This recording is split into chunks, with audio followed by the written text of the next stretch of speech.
All righty. Well, today we're going to talk to you about the first steps for starting your business. And it's important to know that everybody's journey is going to be different. So this is just going to be a sort of basic overview, but we can work with you one-on-one to help you through your individual journey as you start, sustain, or grow your business. So we are Maryland Capital Enterprises. You can see our websites here, marylandcapital.org, and Women's Business Center at marylandcapital.org as well. Ooh, okay. All righty. So let's make sure we got everything in there. Sorry about that. We're having some technical issues. Um, so let's go ahead and get started by first telling you a little bit about who we are and what we do. So Maryland Capital Enterprises, what we are is we're a nonprofit community development financial institution. You may have heard of it called as a CDFI. And people think of us as a nonprofit bank. We started in 1998 doing small $500 loans to businesses on the lower shore, lower counties of the Eastern Shore. And we just kept growing, became an SBA lender. We hopped over the bridge to the Western Shore in 2012. And we've now got two full offices, one in Salisbury and one in Baltimore. In 2020, we were designated as a women's business center, which means that we can offer enhanced services to minority and women clients. So most people think of us here as a lender. We do small business loans. We also offer free counseling, business education, what we call technical assistance. We're here to help new and existing businesses. So we want to help you from the get-go, or when you want to grow, or even when you want to sell your business. So you can find out more about us on the website. So, most people think of us as an SBA lender, and we are an SBA intermediary lender, but we also get pots of money from other folks.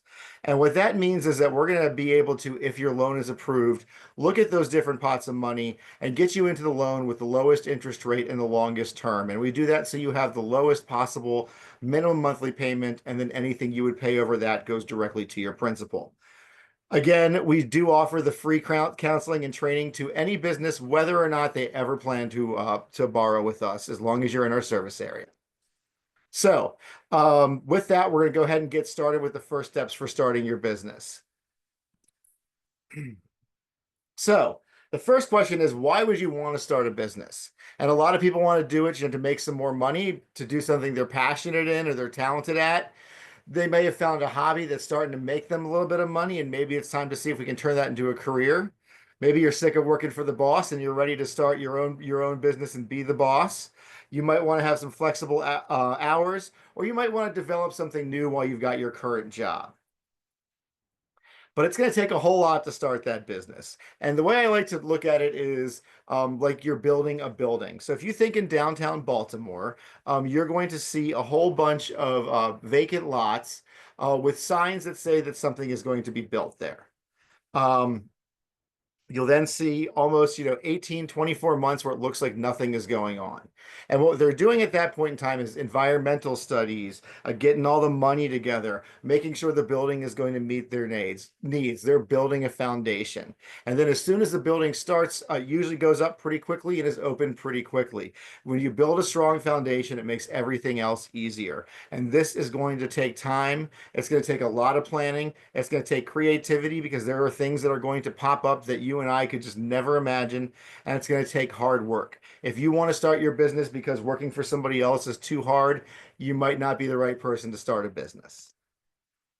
This is what I like to call the scary slide, but I'm going to make it a little bit less scary for you. So yes, it's true that, after 2 years, 30% of the businesses are closed. In some industries, it's much higher than that.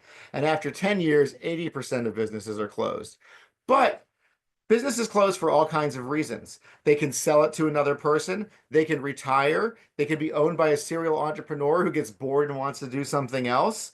There's all sorts of reasons. Most restaurants, if they live 10 years, are considered extremely successful. But then the chef might want to choose to close it down and open up a new concept. So while it is, risky to start a business, it's not as risky as a lot of those numbers that you'll often see. These are the first 10 of the 20 questions that you want to ask yourself before starting a business. And we're going to be able to get you this slideshow in your hands, so I'm not going to read these off to you. But what you really want to think about is, why are you doing this and what do you want to do? Once you figure that out, You want to think about who your ideal customer is. Who is the demographic that you're going to be serving the most? Then you're going to want to start thinking about what it takes to prep the business. Do you have the time, the money, the location? Do you understand how you're going to employ people? Do you know how you're going to get the goods that you're going to sell if you're selling goods? Um, you'll need to know whether or not you need a loan. Do you have enough money to start the business on your own? If so, great. If not, you might want to think about what you need to do to make that loan or to get that loan. You want to think about how long it's going to take until you start making a profit, and you want to make sure that you've got enough money so that you can survive while you're doing that. You want to think about your competition. This is something that I'm going to be pounding in this entire presentation. Everybody, no matter how unique their business is, has some kind of competition. If you say that you don't have competition, you're doing yourself a disservice. You need to go out in the world and look and see who's doing what you're doing locally, regionally, nationally, or internationally. Learn from them, learn from their mistakes.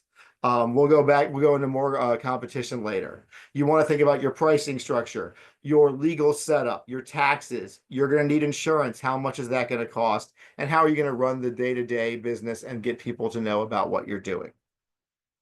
So, you want to be able to answer all 20 of these questions, but you're probably going to need to answer a whole lot more. So before I go on to the next step, are there any questions, about this sort of preliminary step? Just gonna check the chat. Alrighty, we'll go ahead and get moving. So these are the 10 steps to start your business. The truth is that these are general, but most people are going to do all of these. There might be more for you. It is also important to know that these are not listed in order of importance or order in which things need to be done. These are 10 things that you do want to think about. Number one, you're doing it already. Get business assistance and training. There is nowhere in this country where there are more free resources for small business owners and entrepreneurs than the Baltimore, Maryland, DC area. Take advantage of all of us, talk to all of us, ask us all the same questions, figure out who you like working with, and work with those folks. You're going to need a business plan. Every business needs a business plan, especially if you're looking for money, because you're not going to be able to get a loan without them.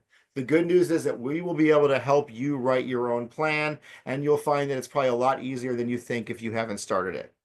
You want to understand your responsibilities if you're going to be an employer. It's not just paying the employees. There's insurance.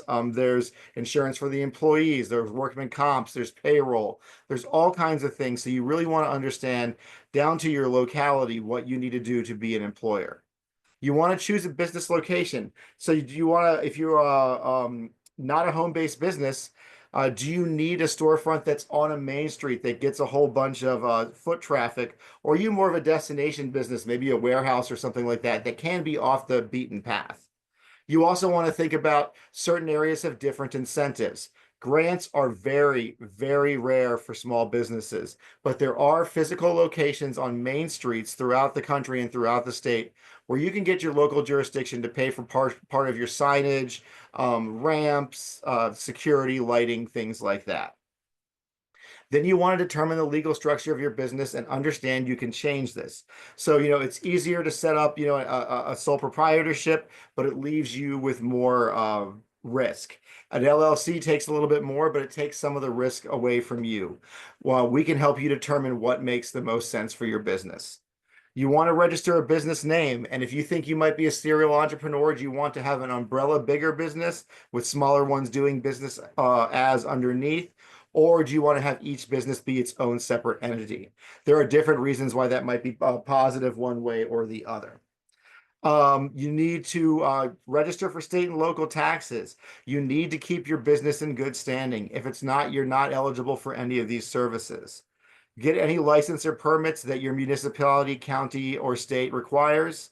Get your money and develop a marketing plan. And as we're going to go through a little bit later in the business plan, the marketing plan is much more than how you're going to advertise your business.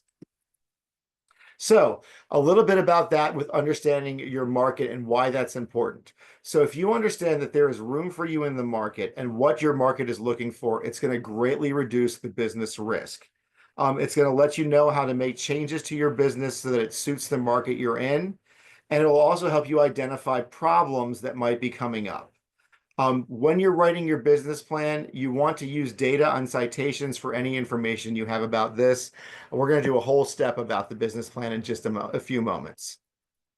So you really want to, when you're doing this research about your marketing, get the data and put it in there. And there's lots of easy ways to do that. Internet search, industry publications, sometimes government or chambers of commerce will let you do it, trade organizations, and you want to think local, regional, and national. And the kinds of things you're looking for is proof that this industry is growing and that there's room for your kind of business in the local area that you are serving.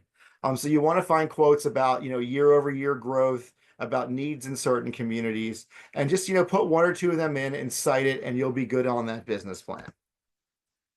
Now, there are advantages and disadvantages to starting a small business, and we're going to go through all of them. Again, a little bit of a scary slide. Well, not all of them, but some of them. But you'll see that even though there might be more listed in the cons, the pros probably do outweigh them. So number one, you can be your own boss, so you can't get fired. Your income is determined by your own efforts. So, you got no more of this, boss made a dollar, I made a dime type stuff. You're doing what you love and you're helping other people get jobs to provide for their families. The cons, especially as you're starting that business, you're going to be working a lot. If you're working a 40-hour-a-week job and you think that starting a business is going to make you work less, you are wrong. No matter what, you're going to take some financial risk. You might have to go without income for a while. You might need additional education, mentorship, or training. Probably not going to be able to see a vacation for a year or two. You might not have time for yourself, and self-care is so important. And even though you're the boss, all of your customers are bosses, so you are going to have a lot of bosses. But with planning and hard work, it gets easier over time. The hours go down over the time. You're making more money, you're going on more vacations, and those bosses are pleased because you're running like a well-oiled machine. Now, I did say that it's very hard to get a grant for small businesses, but there are some business types where there are grants available either through foundations or government agencies. In this area, what I've been seeing a lot of is in the green businesses, veteran, women, and disabled owned businesses, minority owned businesses, the childcare and education business. I've seen a lot of them. And recently I've seen a few grants for assisted living facilities, especially if you're already open and you're adding a new service. So there are going to be a few keys to success to start your business, but I just want to stop right now, check the chat, and see if there are any questions. Nope. Okay. So the first thing is, do you have the skills to run your business? Do you have experience in your industry? If you don't, how are you going to get that experience? Have you ever managed a business before? Even if you were a shift leader at a Taco Bell in high school, that counts. So you want to think about any time you've had to manage a business or an employee. Um, can you improvise and solve problems? Improv is so important when you're running a business. You're dealing with people with all kinds of different personalities. You've got to be really flexible. You've got to be really creative because problems are going to pop up that you've just never could have anticipated. And you want to be able to think on your feet. The more experience, the more training you have, the easier that is. So how are you going to gain those? Are you going to go to school? Are you going to perhaps stage with another business? Or you're going to find a mentor? So this is a checklist of a few things that you want to think about when you're starting a small business. You need to check your state, local, county requirements for zoning and licensing. There are areas where certain businesses are not allowed. The last thing you want to do is spend $500,000 building a building and finding out you can't open a business there. You need insurance. We're going to talk about that and the banking in just a few moments, but you also need to analyze your credit. You need to understand where your personal credit is, even if you have an existing business. We do not ever look at business credit, and banks are shying away from that. We're always looking at personal guarantees and personal credit. So that's what you really want to focus on, keeping that score up. And the way you do that is by not missing payments, keeping your credit card usage as low as possible, with an understanding that you might be using a lot of it as you're starting the business. And then keeping an eye on your credit to make sure that there's nothing there that pops up that you're not aware of. Then we want to talk about your bail team. So your bail team are 4 people that you want to have on hand, not necessarily on retainer, but you want to have relationships with these folks. Most importantly, your banker. Develop that relationship early.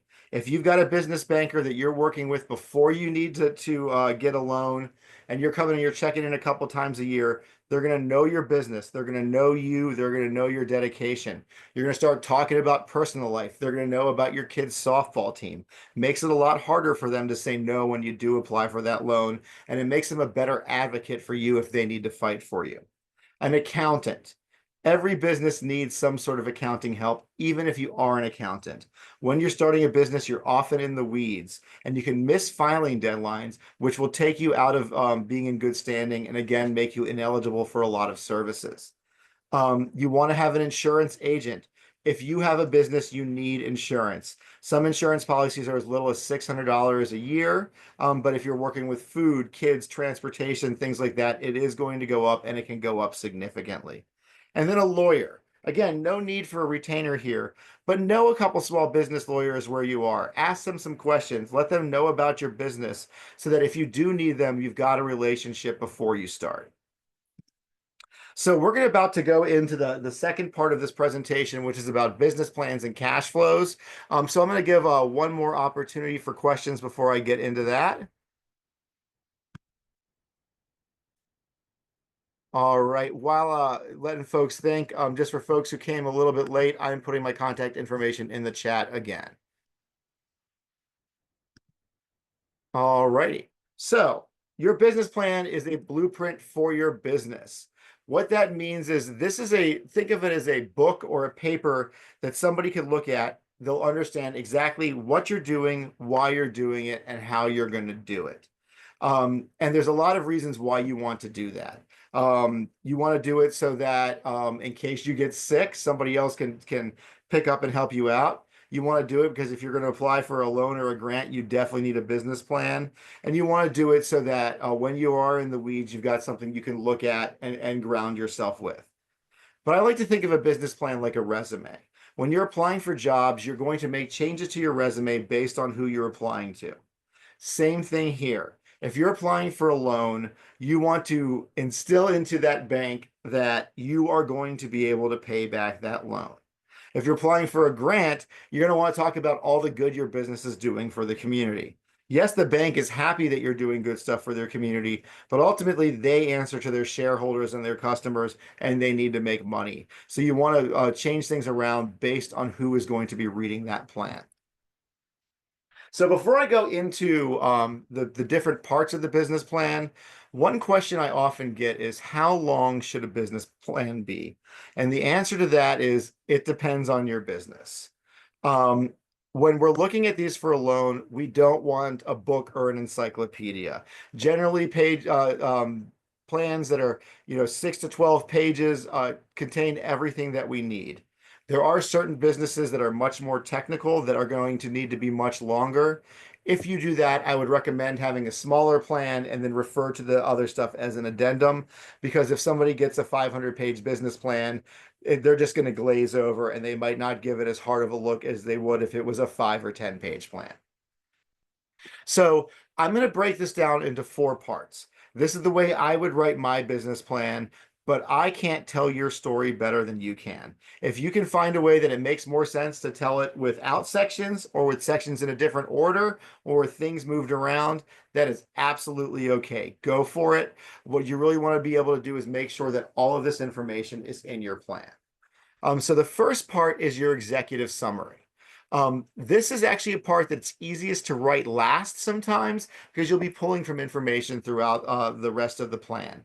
So what you want to do is open your executive summary with an elevator speech type thing where you are going to briefly describe your business and you are going to make the ask. So what you want to say, let's say I make up a fake business called Nick's Dill Pickles.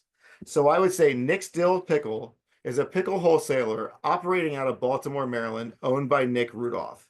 We are an LLC seeking $15,000 to buy new pickling equipment to meet our needs.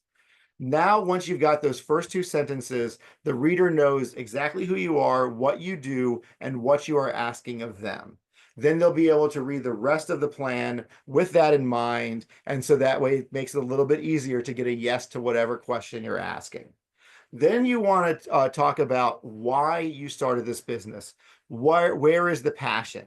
Did you see an elderly relative being mistreated and you want to start an assisting living facility that will let people age with dignity? That is important. If you had, an aunt or an uncle who was a nurse and you were inspired by them and you want to start your own practice or something like that, write that in there. That's important. Then a brief description of what the business is, what it does, and then make the ask again with more detail. So with that $15,000, I'm going to buy, two industrial pots, a canning machine, things like that. Again, this helps clear up for the reader exactly what you're looking for. I see that there's a question in the chat. So for a nonprofit, I would recommend having some sort of plan for a nonprofit. It might be a little bit different because you're not looking to make money. In Maryland, there is the Maryland Association of Nonprofits, or I believe they might be called Maryland Nonprofits now. They offer similar services like ours for nonprofits. I think that there is a fee structure there. But yeah, a nonprofit is absolutely a business. And so if you've got a business plan, it's definitely going to help you out there. The marketing plan. This is going to be the longest part of your business plan, and it is so much more than just how you're going to advertise. So the first thing you want to do is talk about your industry, and this is where that research comes in. Show that there's room for you in the industry. Then you want to talk about your target customer base. If I'm opening up a salon, I can cut anybody's hair, but most salons are targeted to certain demographics. So what I want to see is, while I can cut everybody's hair, we're going to focus on attracting, maybe African American women between 25 and 55 who make between $100 and $150,000 a year. That way, you know where your price point is and where to advertise. Then again, you want to talk about your competition, and I would recommend listing 3 competitors. Talk about what they do well and talk about how you're going to survive in the business economy with them. I would recommend, again, thinking local and national or international. We had somebody opening up a comic book store. 2 of their competitors were local places. One of them was Amazon.com. We saw that they understood that they knew that people could buy their stuff somewhere else, but they were coming to them for the customer service. You want to talk about your cost and pricing policy. Are you high end, middle of the road, or a value? Then you want to talk about your marketing and sales strategy. And using social media is not a marketing plan.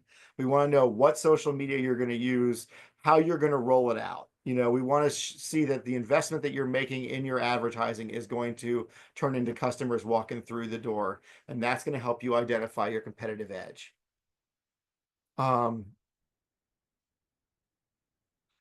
Yes. So this is a question. There's a question here about if you've got a nonprofit and a for-profit. So that is something that's possible to do. You want to be very careful with the legal structure. Basically, anything that you're charging for that doesn't go to the mission would have to be sort of gone through that for-profit entity, and there's some taxes involved in there. Again, Maryland nonprofits should be able to help you navigate that, I think, better than we could. So the next portion is going to be the operations and the organization. Excuse me, Nick, I have a question. Sure. That previous screen we was just on, is that format, the executive summary and market plan? Yeah, that. Is that for business when you're writing a business grant, when you're trying to get a grant, or when you're trying to get a loan, or just both? Like that's just for funding overall, how we will write this format? Sure. So yeah, this would be for funding overall, and also just for helping you plan your business.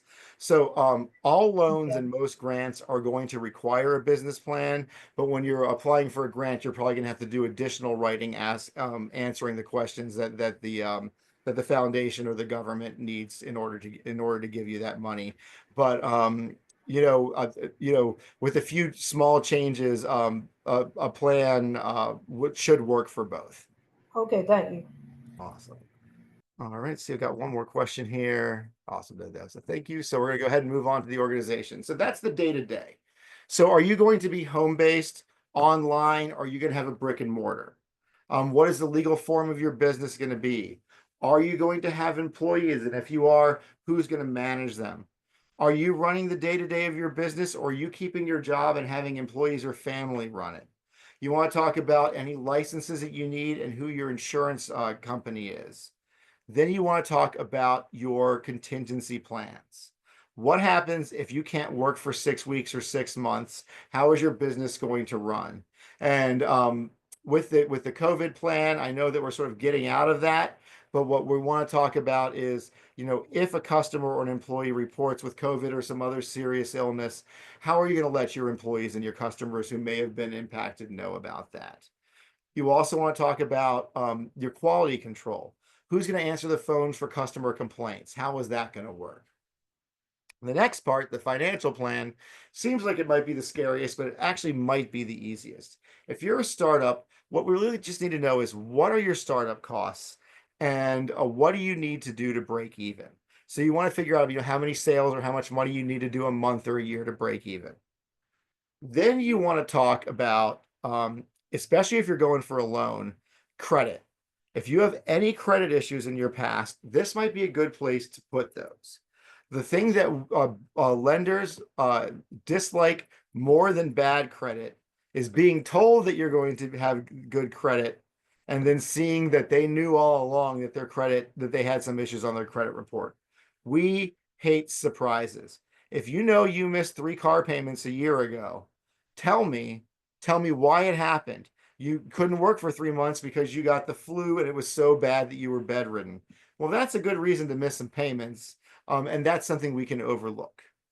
Um, then again, if you have any estimates for any build out or equipment, you can put those in the financial plan as well. So that's the last part of the business plan. So before I move on to cash flow projections, are there any questions about the business plan?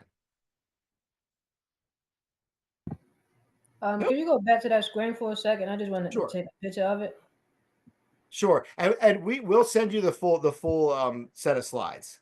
Okay. Yeah, Okay, yeah. then you can go ahead. Awesome. Um, There's so one more question in regards to the organization piece sure.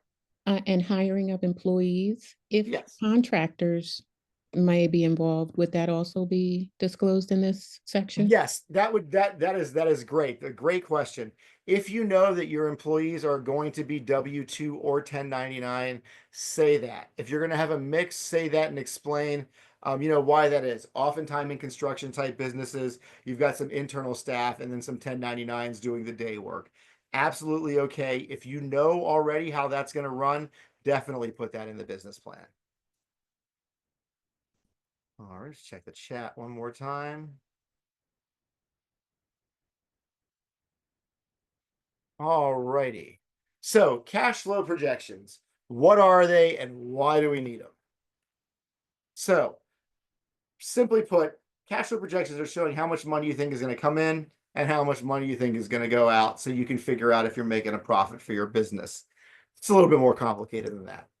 So why do we need them? Well, if you want a loan or a grant, you're going to need cash flow projections. The lender or the grantor is going to want to know that you're thinking in the future and you've got an idea of what you're going to do. It's a planning tool. You'll see as we go through it that you have an opportunity to put your different income streams. And then when you're looking at how things are actually happening, you can figure out if you're making money in the same ways you thought you were. And if not, how if you wanted to change what you're doing, or if you want to focus on what's successful. And it shows a difference between profit and cash coming in. So if you're pulling in $5 million a week, but spending 6, you don't have a profitable business, even though you got all kinds of money coming in. So it's going to show you that. It's just good governance. And then most importantly, it's going to show when you can take money out of the business and pay yourself.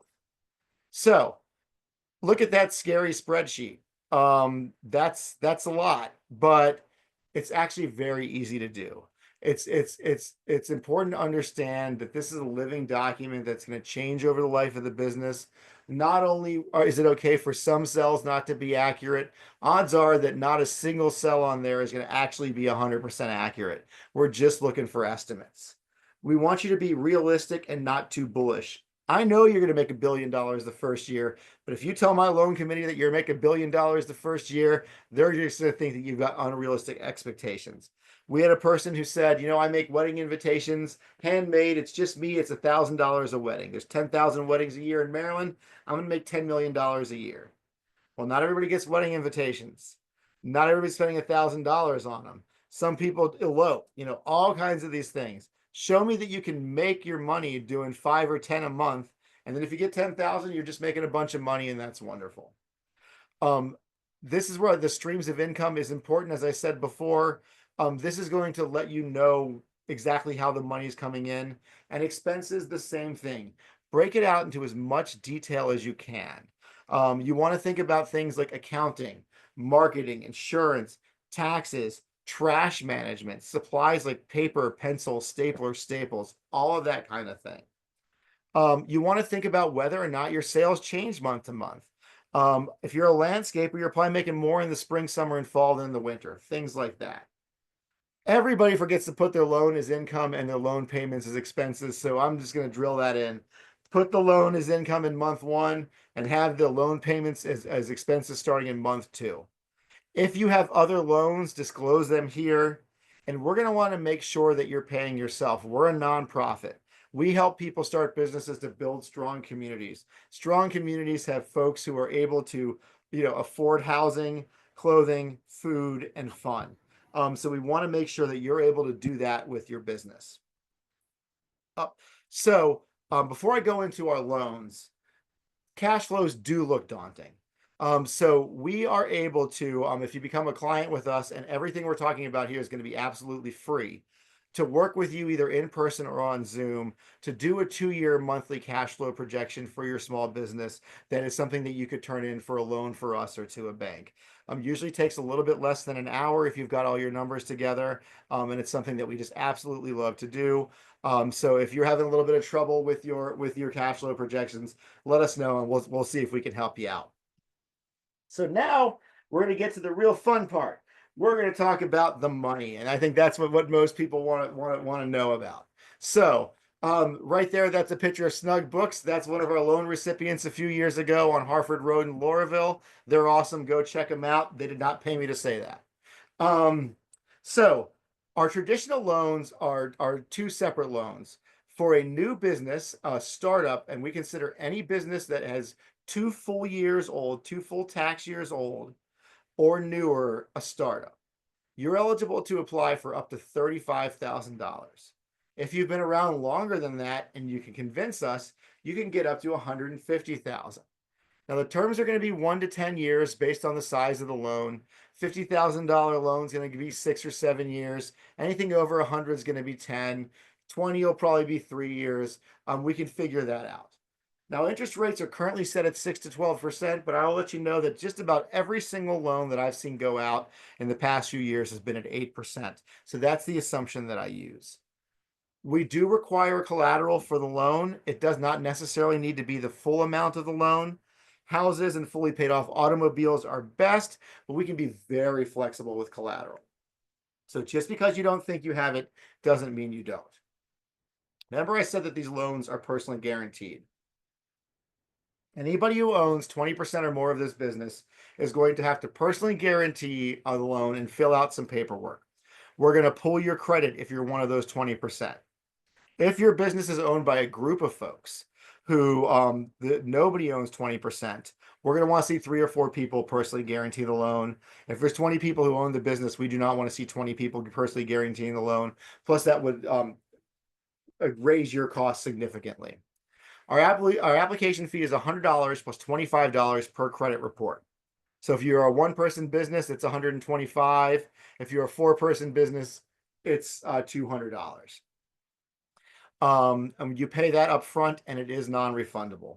If you are approved, there's a 1% closing fee and legal reserve fee based on the size of the loan. Generally, a $50,000 loan is walking out the door with just north of 48,000, like 48,250, somewhere around there. You don't need to bring a check to closing. We just take the proceeds out of the loan. We do automatic ACH debit payments for your loans from your business account. So on your payment day, we are going to be pulling that out. If you know a week ahead of time that you are not going to be able to make the payment and you let us know, we will figure something out. We can defer payments, we can interest only, we can even restructure entire loans. We want to help you grow your credit, and the best way to do that is not have any missed payments. So if you know, I know it's a tough call. If you know you're not going to be able to make it, give us a call. We will work with you. I got a question. Sure. When you say collateral, well, I know we haven't got there yet, but as far as the collateral, do that means like could that be equipment, storefront, a home? Yes. What do Yes. you what type of collateral are recommended? So of course, a home is the best kind of a collateral. We can use business equipment as collateral. It's not as strong because business equipment can walk away, but we have definitely done it in the past. In fact, if you're buying large business equipment, let's say that you're buying something like a vehicle, we will actually pay the person or the dealership that you're buying it for, and the rest of the money we would call working capital and give to you. And then that way we'd be able to, if you didn't pay your loan, take back that vehicle as the collateral. But if you've got a fully paid off house, that's definitely the strongest collateral you can have.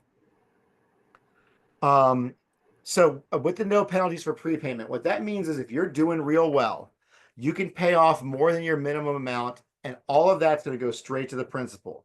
As long as your loan is 30 days old, you can pay it all off for exactly the amount of money you owe on that day with no penalty whatsoever. We do that to make it easier on the business. And also, if you don't need that money anymore and you pay it back to us, we can get it back out on the street to folks who really do need it. We're going to do a semi-annual site visit. That means twice a year we're either going to come visit you or do a virtual site visit. There's some paperwork to fill out about how your business is doing. We'll have a conversation to let you know about any resources that we might have. Now, the big question, is my business eligible and what can I spend that loan money on? So any business that is in Baltimore City, Baltimore County, Anne Arundel County, or the Eastern Shore of Maryland are eligible to apply for our loans, except for a few small exceptions. The Can you traditional repeat sin them industry. cities again or counties again? Baltimore City, Baltimore County, Anne Arundel County, and the entirety of the Eastern Shore. If you are in a different county, you can still talk to us and we can connect you with folks who lend in your county. So again, the only kind of business we can't do are the traditional sin industries, and that basically anymore means adult bookstores and places that are 100% alcohol. We are allowed to lend to both medical and recreational cannabis businesses. Now, what you can use that for is basically any business expense, build out, rent, salaries, all that kind of stuff, except for a few exceptions. If you are in a business where you are buying property as an investment, either to sell or rent out, we cannot purchase the property or pay for the rehab of the property. What we can do is build out your office and buy reusable equipment. So if you need a jackhammer, yes. If you need drywall, no. So anything that's reusable, we can go for. But basically, and the only other thing is if you're a home-based business, we can't pay your rent, mortgage, or utilities or home insurance. So the other loan we have is the credit builder loan. This is for folks who either have no credit, maybe have some credit issues, or have an existing business that needs a quick turnaround because of some sort of emergency, like a tree root growing through a pipe. This goes up to $5,000. Generally, it's a 2-year term, and it's always 9%. Collateral is not required. It's got a quick turnaround and a much lower application fee and closing cost. Everything else is the same. If you get one of these loans and you've been paying on it for 6, 8 months and an opportunity comes up where you need a larger loan, we can definitely look at doing that and having 2 loans with you at the same time. Occasionally, we will have other loans. We get specific money from banks or different government agencies for specific populations or for specific areas. So, check in with us periodically and we'll let you know if we have any of those. Currently, we do not. So now what do you need to be eligible to get one of these loans? So we're going to want to see a clearly established business idea. That means a thorough business plan. We're going to want to know about your experience or who your mentor is going to be. We're going to want to see a strong cash flow and strong collateral, and we're going to want to see reasonable credit. Notice that there is not a minimum credit score. What we are looking for is what's been happening in the last 12 to 24 months. Most important thing is missed payments. We're not so concerned with credit usage, medical bills, and student loans. But there are 2 disqualifiers. If you've had a bankruptcy discharged in the last 24 months, or if you have a tax debt without a payment plan, you are not able to borrow from us. If you have a tax debt and don't have a payment plan, you can apply with us as you're getting that payment plan set up. We just can't close the loan until you have that payment plan. We're going to want to know the general economic conditions of the venture. What that means is there room in the market for you? If you're opening up a pizza shop on a block with 6 pizza shops, you have to explain to us how that's going to work. And then the ability to pay back the loan. Are you able to get back into the workforce if you need to, if the business is not successful? Are you aware of any angel investors? I am not aware of any angel investors. Lender Match on SBA might be able to help you find some, and calling your local SBA office, they might know some folks as well. So what documents do you need? Now, this is for us, but I think it's pretty uniform across CDFIs. A client intake form. Ours is online. That gives us a baseline of where you're at and is what we can turn in to the SBA so that we can work for you for free. Next is the business loan application. That's where you're going to make the ask and talk a little bit about your business. Then the personal information supplement. That is a thing about you personally if you own 20% or more of the business. It's assets and liabilities, monthly expenses, and employment history. Again, we're going to need the cash flows and the business plan. If you've been around, we're going to need to see profit and loss statements and quarterly balance sheet, federal tax returns for your business, and business bank statements. Everybody, we're going to need 2 years of personal tax returns and 3 months of personal bank statements. We're going to need some sort of proof that your loan was turned down by another traditional lender. But that means if you've talked to a bank and they say, no, this isn't the right time, that's enough.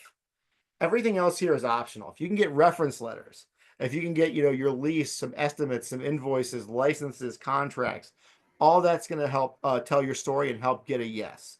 If you've got a chain in a salon and you want to open up your own salon and you come to me with 50 letters from clients that say that they're going to move to your salon, it's going to be pretty easy to get a yes for your loan. But what I say is send us everything you can, and then we can let you know whether or not it's something that should go into the loan package.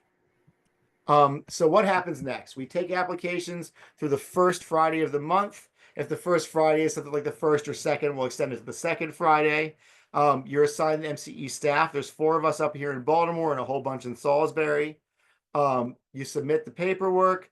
We might ask for some follow-up stuff, and the loan committee meets on the 4th week of the month. Excuse me, Mr. Nick, I got a question. Sure.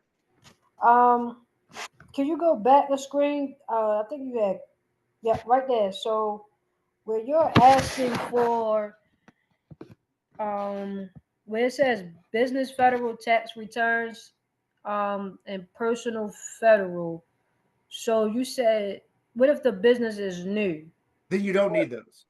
If your business, if it hasn't been around long enough or it doesn't exist at all, of course we don't need that. If you don't have a business bank statement, a business bank account yet, that's absolutely fine. Okay. Yeah, so as a startup, which are what most folks are, you're not going to have that profit or loss, that quarterly balance, those taxes or that bank statement, and that's fine. But we still can apply though with Yes, The absolutely. Yep. okay. Businesses at any stage from planning, through growth are able to apply for our loans. Okay, thank you. Yep, you're welcome. So then the loan committee makes a decision. Very important. We will never partially fund a loan. The reason for that is if you ask for 50,000 and we give you 25, we're setting you up for failure with $25,000 in debt, and nobody wants that. Assuming it's a yes, we're gonna get you a commitment letter right away, and then the loans are usually funded in 3 to 4 weeks. One really important thing to understand is this process takes longer than any of us want it to. The time to start this process is not in an emergency. You want to be able to be asking for money before you really need it. So understand that even though, we got to get stuff in by the first Friday to get a decision at the end of the month, if you come to me that first Wednesday, the application that you get in 2 days is probably not going to be approved, because it takes a while to get this stuff together. So sometimes we might even recommend waiting a month so that we can strengthen things. If we do that, listen to us.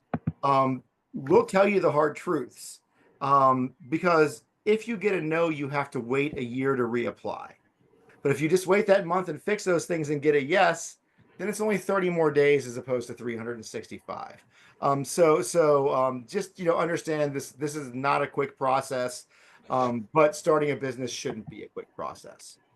So again, I said where you are, there are so many free resources. These are just some of them. Things that people forget all the time are that your local libraries often have small business centers. They're really strong. They've got great programs, and they're oftentimes places where you can get to pitch competitions, which is where you can possibly get some free money for your business. Remember your schools, anywhere you went to college might be able to help you out. And then, join your local organizations, your downtown partnerships, your main streets, all of those things. And then your SBDC is your Small Business Development Center. Every county has one of those that's run by the SBA, all kinds of free services for small businesses. So the last thing I like to talk about before I open it up for questions are 5 things to remember when you're applying for capital. Number 1, don't quit your day job. We want to make sure that you keep income coming in until you're sure that you can make the money on the business. So Like I what if said, we're already like considered the owner operator, like don't have a W-2, you getting paid as a 1099 contractor? that's fine. As long as you can show income coming in, that's fine. And Okay. and, and sometimes you can't keep your job as you're starting your business. And if you can give us a good reason why, that's okay. Okay. Um, for the accountant part, like I said, even if you are an accountant, you're going to need somebody outside looking over your stuff so that you don't miss deadlines. Ask for help. You're doing it right now. Keep doing that. Get as much information as you can. Keep your money in the bank. If you're applying for a business loan, this is not the time to buy a house or a car or open up new credit cards. And then no business is an island. People go to small businesses because small businesses are part of their community. So be part of that community. Give to local charities. Join your chamber of commerce or your Rotary. Think about ways that you can be a part of your community. Unfortunately, we live in a pretty politically tough time. So when you're giving stuff away to charities, or you want to think about things that are going to be neutral, kids, pets, veterans, food banks, things like that. If you think about a bar, there's always sports on. The reason why is if Fox News or MSNBC were on, they'd be turning off half of their customers. I think that unless you've got an innately political business, your customers should not know how you vote. You do whatever you want in your private life, but you really want to keep your business open to everybody if you can. So we've got a bunch more free webinars coming up. These are just a few. If you go to our website and our education center section, you can sign up for these for free. Even if you can't make them, sign up because we'll send you the video and the slides. That always happens. With that, I'll open it up for any additional questions. Any thoughts or questions? And if you don't have any, that is okay. I always think of my best questions as soon as these things end. So make sure to keep our contact information. Let's see here. I am going to go ahead and stop sharing now so that I can put my contact into the chat one more time, so that y'all can copy and paste my address. Again, are there any questions? Nope. Mm. All right. Well, thank you so much. So This when do is you think that, I got a question, one Sure. last question. Would you think that is a good time to start applying? Um, if you So, already, what if you already have your business structure? When do you think it's a good time? When we start making money so or, it depends on the business. So, okay, if you know you've got expenses coming up in the near future, you want to apply then.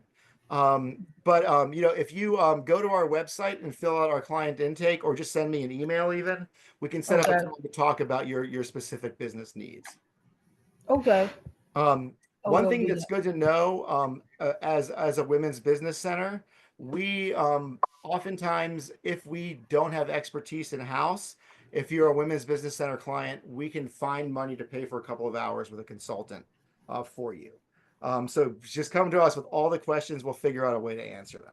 Can you put your business, I mean, obviously your business contact. Could you put your contact, or is it in the chat? Or Yep, could, I just put it in one more time. There you go. okay, okay. Um, So this video will be available. It will also be posted to YouTube, and the slides will also be available. They should be mailed to you. If you don't have them in the next few days, send me an email. We will get them to you. With that, I am going to go ahead and end the session. I hope to hear from all of you. I see a few familiar names on here, yeah, thank you all for spending a part of your Wednesday evening with me. And feel free to contact me with any questions. Thank you. Have a great night.